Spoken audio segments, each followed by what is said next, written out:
Humans were weak, soft, conquered easily, or so Professor Zorak taught as he pulled up the hologram of Earth and began his lecture on the Terran-Vulcan War. But the blue-skinned Vulcan student Xenos knew something was amiss as he sat in the massive amphitheater lecture hall. He wouldn't just let this blatant anti-human propaganda stand unchallenged. Xenos's green eyes flickered, razor-focused on the professor's every pompous word and gesture as the lecture began. His friend Zaphod slumped lazily beside him, uninterested. Ugh, everyone knows the almighty Vulcans annihilated those puny humans without breaking a sweat. This class is a snooze. Those mammals didn't stand a chance, he groaned. But Xenos tuned him out. He knew better. For months he had binged human military history archives late at night, compiling reams of proof that shattered the Vulcans' arrogant false narratives, fleet action reports, frontline combat vids, troop statistics. Human resilience put Vulcan troops to shame, and Xenos would set the record straight even if the entire Galactic Academy tried to shout him down. Professor Zorak zoomed his hologram onto Earth, an unassuming blue dot. Here on this backwater mudball is where the Terran-Vulcan War began and ended. When our first Vanguard scouts poked the human anthill, when the rodents scurried out in their crude junker ships, our war fleets made quick work of them. We brought the apes to heel in a matter of days. Such is the natural way, superior life subjugating primitive animals. The Terran-Vulcan War as a contest between equals is a fiction. The true history is a few dust specks futilely resisting, a boot stamping them down. Every word made Xenos's blood boil more. He bit his tongue, fists clenched. Professor Zorak clicked to the next slide, broadcasting shameless lies as fact. Would Xenos remain silent and complicit, or risk everything to unveil the truth? Earth's honor hung in the balance. Professor Zorak's fingers danced over his podium's controls, zooming the hologram to an alien planet, a rust-red sphere pocked with deep canyons. Year 2457. The VES Talon, our finest exploration cruiser, pierced the unknown veil and reached this backwater. Earth, a brown stain we'd soon scrub clean of its primitive inhabitants. The hologram zoomed further in, focusing on the Talon's sleek predatory curves and gleaming silver hull. Xenos could almost picture the crew, resplendent in their immaculate uniforms, gazing at the backwater in contempt. Zorak flicked his fingers, and the hologram switched to the interior of the Talon's bridge. A stern Vulcan with sharp cheekbones and piercing eyes stood in the center, surveying his crew. Captain Soval, loyal servant of the High Command. He received his orders. Initiate first contact. Assert Vulcan dominance over the hairless apes. The hologram shifted, showing Soval and a group of Vulcan diplomats and scientists materializing on Earth's surface.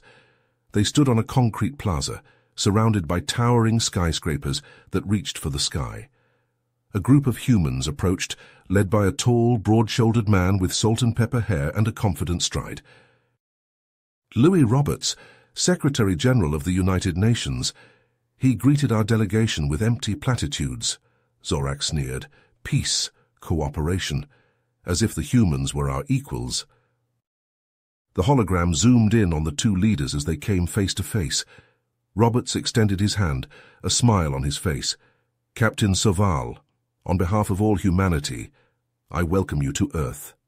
We've dreamed of this moment for centuries, the day we discover we're not alone in the universe. I hope this marks the beginning of a new era of peace and cooperation between our peoples. Soval looked down at Robert's hand, his face an impassive mask. Spare me your overtures, human. The Vulcan High Command has no interest in cooperation. You will submit to our rule or face the consequences. Roberts blinked, his smile fading. He slowly lowered his hand. I'm afraid that's not possible, Captain. We're a sovereign people. We won't surrender our freedom, not to you or anyone else. Soval's eyes narrowed. You are making a grave mistake, human. The Vulcan Empire is not to be trifled with. Refuse our demands and you will be crushed. The tension between the two was palpable. Roberts took a deep breath, his shoulders squaring. I propose a series of diplomatic talks, Captain. Surely we can find a way to coexist without resorting to threats and violence. Soval was silent for a long moment. Very well, human, we will talk, but make no mistake. The Vulcan High Command will have its way, one way or another. Zorak paused the hologram, turning to face the class. And so the stage was set. The humans, in their arrogance, thought they could negotiate as equals. They had no idea of the true might of the Vulcan Empire, no idea of the fate that awaited them. Xenos leaned over to Zaphod, his voice a low whisper. This doesn't sound like the weak, primitive humans we were taught about. Robert seems like a skilled diplomat and a strong leader. Something's not right here, Zaphod. I think there's more to this story than the professor is telling us. Professor Zorak clicked his remote, and the hologram shifted to a dimly lit room filled with glowing computer terminals. Vulcan technicians huddled over the screens, their fingers flying across the keyboards. Soval ordered his best hackers to infiltrate Earth's databases, to uncover the humans' weaknesses for exploitation and blackmail. He assumed their cybersecurity would be child's play to crack. The hologram zoomed in on Soval, his brows furrowed in concentration as he watched his team work. Minutes ticked by, then hours. Soval's frown deepened with each passing moment. Finally, one of the technicians turned to him, his face pale. Captain, we've been detected. The humans have traced our intrusion attempts back to the Talon. They've locked us out of their systems. Soval slammed his fist on the console. Impossible. Their technology is primitive. This must be a trick. The scene shifted to the negotiation room, where Roberts and his team sat across from the Vulcans. Roberts slid a data pad across the table to Soval. Captain, we have irrefutable evidence that your ship attempted to hack into our secure networks. This is a serious breach of trust.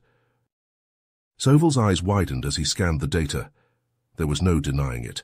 The humans had caught them red-handed. He stood abruptly, his chair clattering to the floor. Lies! You fabricated this evidence to undermine our negotiations. I will not stand for such trickery. Roberts remained seated, his expression calm. Captain Soval, I assure you the evidence is genuine. We have no reason to deceive you. Perhaps we should take a break and reconvene when tempers have cooled. But Soval was already storming out of the room, his team scrambling to follow. Professor Zorak paused the hologram. The Vulcans had severely underestimated human ingenuity. It was a mistake they would come to regret. Xenos turned to Zaphod, his eyes wide. I can't believe it. The humans actually caught the Vulcans hacking them. That's some serious tech skills. Zaphod shrugged, unconvinced. Beginner's luck. No way some backwater apes could stand up to the Vulcan war machine. Professor, tell him. Zorak grinned, his sharp teeth glinting. But here's the real kicker, boys. When push came to shove, the humans didn't just have clever computer defenses. Professor Zorak clicked to the next hologram, showing a Vulcan dreadnought hovering menacingly over Earth's blue sphere. Tensions had reached their breaking point. Soval, enraged by the humans' defiance, ordered his warships to form a blockade, choking off all trade and travel to the upstart planet. Zorak zoomed in on the massive ships, their hulls bristling with missile batteries and laser cannons. He thought the mere sight of the Vulcan armada would bring Earth to its knees. The scene shifted to the negotiation room. Soval slammed his fist on the table, glaring at Roberts. You have 24 hours to surrender unconditionally, human. Your pathetic planet is now under Vulcan quarantine. Roberts met Soval's gaze, unflinching. The people of Earth do not respond well to threats, Captain. I urge you to reconsider this rash course of action. Soval sneered. Reconsider? I think not. You've sown the wind, and now you shall reap the whirlwind. Zorak paused the hologram, his eyes gleaming. Soval thought he had the humans cornered, but he was in for a rude awakening. The image changed, showing a fleet of sleek, angular ships rising from hidden bases on Earth's surface and moon. Zorak leaned in, his voice low. Roberts had played his trump card, a secret armada that put the Vulcans' mighty warships to shame. The human ships accelerated towards the blockade, their hulls shimmering with advanced cloaking fields and crackling with potent energy shields. Vulcan crews scrambled to battle stations, caught off guard. In seconds, the Earth fleet smashed through the Vulcan line, tearing into the larger ships with withering barrages of laser and railgun fire. Explosions lit the void as Vulcan cruisers crumpled and burned. Soval gaped at the tactical display, his face ashen. All ships fall back immediately. Regroup at Rally Point Zeta. The once proud Vulcan squadron limped away in disarray, leaving a trail of shattered wrecks behind. Zorak smiled at Xenos and Zaphod's stunned expressions. The humans had pulled off the impossible, forcing the invincible Vulcans into a humiliating retreat. The hologram panned to the Vulcan High Command's chambers, where grim-faced admirals and generals argued heatedly. Soval demands we launch a full invasion to avenge this insult. Madness. Did you see what those human ships did to our fleet? We'd be walking into a meat grinder. Better we cut our losses and find a diplomatic solution before this spirals out of control. As the Vulcans bickered, the scene shifted back to Roberts, a satisfied smile on his face. He opened a comm channel, his image appearing before the High Command. Gentlemen, I believe it's time we talked peace, a treaty to end this pointless conflict and open a new era of cooperation between our peoples. What say you? Under the glares of his superiors, Soval gritted his teeth. We accept your proposal, Mr. Secretary, but no, this isn't over. The hologram froze on Roberts and Soval, shaking hands, the human leader grinning while the Vulcan seethed. And there you have it. Professor Zorak turned to the stunned lecture hall, the mighty Vulcan Empire brought to the negotiating table by a species they thought far beneath them, a lesson in hubris the High Command won't soon forget. Xenos turned to Zaphod, his eyes wide. I can't believe it. The humans had warships that advanced hidden away all that time, and they actually forced the Vulcans to retreat and negotiate a peace treaty. That goes against everything we've been taught about their supposed weakness. Zaphod just shook his head slowly. Guess the old saying is true. Speak softly and carry a big stick. The humans spoke softly until the Vulcans pushed them too far. Then they broke out the big stick. Xenos nodded, a newfound respect for Earth growing within him. He turned back to Professor Zorak, eager to learn more about what other surprises the primitive humans had in store. The lecture was far from over, and the truth about the Terran-Vulcan War had only begun to be revealed. Professor Zorak's voice dropped to a somber whisper as he revealed the final heart-wrenching twist. The hologram shifted, showing Soval brooding in his chambers, his face contorted with barely contained rage. He paced like a caged animal, muttering under his breath. Those damned humans. They think they've won. They think they can humiliate me, Captain Soval, and get away with it. I'll show them the true might of the Vulcan Empire. Soval summoned his most loyal officers, fanatics who shared his hatred for humanity. In hushed tones, they plotted to shatter the fragile peace. Zorak zoomed in on a star map, red dots blinking to life on human colony worlds. Soval dispatched covert strike teams to sow chaos. Bombs ripped through civilian centers. Assassins gunned down diplomats. As human blood spilled, Soval sat back and waited for the inevitable retaliation that would let him crush the Terrans for good.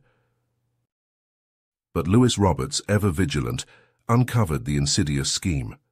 Zorak shifted the scene to Roberts hunched over a console, his face drawn with fatigues and worry. He slammed a fist on the desk. Soval, you fool, don't you see this path leads only to ruin for both our peoples? I have to stop him before it's too late.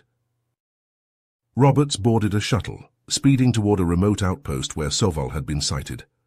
Alone, unarmed, he confronted the vengeful Vulcan. The two stood face to face in a dimly lit corridor. Soval, please, it doesn't have to be this way, Roberts pleaded. End this madness. Come back to the negotiating table. Together we can still build a better future. For a moment, Soval hesitated. A flicker of doubt crossed his face. But then a shot rang out. Roberts crumpled to the floor, green blood pooling beneath him. One of Soval's men stood over the fallen human, phaser pistol smoking. No, Soval shouted. But it was too late. Roberts laid still, his life extinguished by the very hatred he had tried so hard to quell. News of Robert's murder spread like wildfire. Humans and Vulcans alike reeled in shock and horror. Zorak paused the hologram on an image of the Vulcan High Command in emergency session. Soval had gone too far. Even his staunchest allies couldn't stomach this blatant act of treachery. The High Command denounced Soval as a traitor and a war criminal. Vulcan security forces launched a manhunt to bring him to justice. The scene cut to Soval in chains, standing before a tribunal of grim-faced Vulcan judges. The evidence of his crimes was overwhelming. The verdict was unanimous: guilty. Soval was sentenced to spend the rest of his days on a bleak penal colony, forever exiled from the society he had once served. Zorak turned off the hologram, leaving the lecture hall in stunned silence. Xenos sat rigid in his seat, his mind reeling. All the lies he had been fed about human weakness, all the propaganda painting them as primitive savages, it was all crumbling away, replaced by a profound sense of shame and regret. He turned to Zaphod, his voice hoarse with emotion. "We've been so wrong about the humans. They're not weak or primitive at all. In fact, they may be the key to bringing true peace and progress to the galaxy. If only we can learn to work together." Zaphod nodded slowly, his usual bravado gone. I don't know what to believe anymore. Everything we thought we knew, it was all a lie." The two friends walked out of the hall, their world turned upside down. The future was uncertain, but one thing was clear. The truth about the Terran-Vulcan War would not be buried any longer, and perhaps, from the ashes of old hatreds, a new understanding could rise. As they stepped out into the bright sunlight, Xenos felt a surge of determination. He would not let Roberts' sacrifice be in vain. He would dedicate himself to unraveling the web of deceit that had poisoned relations between their peoples for so long. No matter the cost, he would fight for the truth, and maybe, just maybe, he could help build a galaxy where humans and Vulcans could stand side by side as equals, as friends. It was a distant dream, but one worth fighting for. You have reached the end of the story. If you enjoyed this story and want to support us, please leave a like and subscribe to our channel, and for every comment that says 88, I will heart every single one of them. Thank you for your time.